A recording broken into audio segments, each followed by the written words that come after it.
Hello mga mare, magandang umaga. Another ganap na naman sa buhay ko. Huy, kasama ko nga ngayon ng pamilya ko mga mare kasi umuwi nga ako sa amin. Wala din namang pasok yung mga bata mga mare. 1 week kasi walang pasok. Bakasyon muna kami dito. Huy, ayan nakulayan na nga yung gusto namin mga mare na matagal na nga kaming gustong maligo dito. Ngayon pa nga lang natupad. Nakasunod nga lang kami sa kanila mga mare kasi hindi na nga kasya. Sobrang nagandahan ako dito mga mare. First time ko kasi nakapunta dito. Sobrang luwag pala ng ilog nila dito mga mare. Nag-stop nga kami kasi hindi na nga umandar yung motor namin. So anyway mga mare, bago nga pala kayo makapasok dito, may entrance fee nga sila dito, 5 pesos lang naman. Hindi masakit sa bulsa. Binayaran na din nila mama mga mare, kaya diretsuhan na lang kami. 5 pesos each. Mura lang naman mga mare. At may mga cottages din sila dito mga mare, pero doon kami sa unahan. Kasi mas malinis doon. Dito sa baba na ko, marami nang ihi. Huy!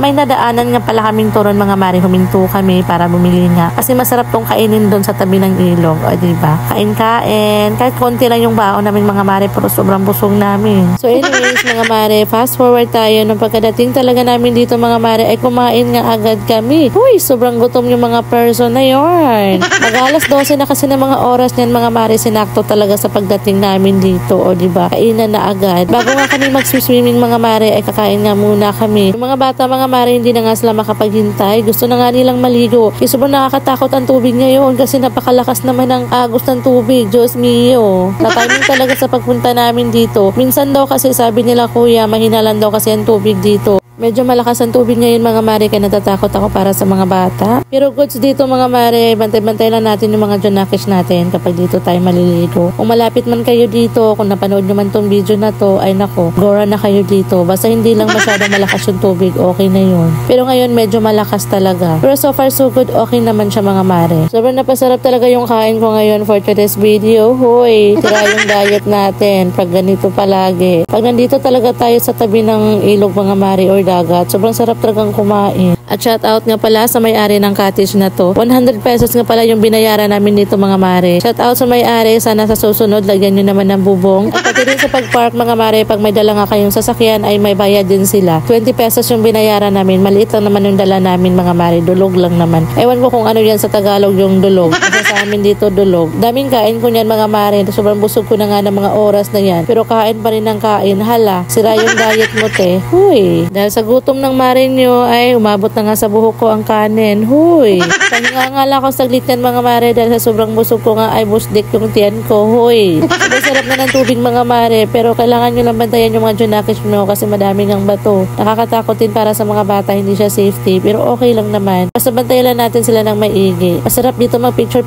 mga mare, sobrang dami ng mga malalaking bato. Sobrang nag-enjoy din naman ako mga mare at ang lamig ng tubig. Diyos mio.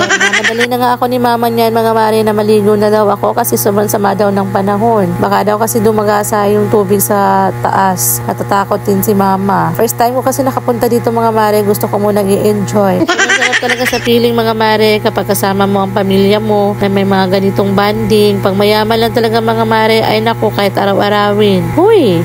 Sobrang nag-enjoy din yung mga bata mga mare kahit nakakatakot yung tubig. Ako yung natatakot. Huy! Alam niyo naman, nervyosa yung mare nyo. Sobrang takot ko nga niyan mga mare nung nasa gitna na ako ng ilog. Nakakatakot talaga mga mare, parang inaanod ako ng tubig. Diyos mio, hindi ako makakatagal pag ganito. Natakotin talaga ako sa tubig kasi may phobia na ako. Nung bata pa ako mga mare, muntik na nga ako malunod. Kaya yun, sobrang takot ko pag ganito na yung tubig.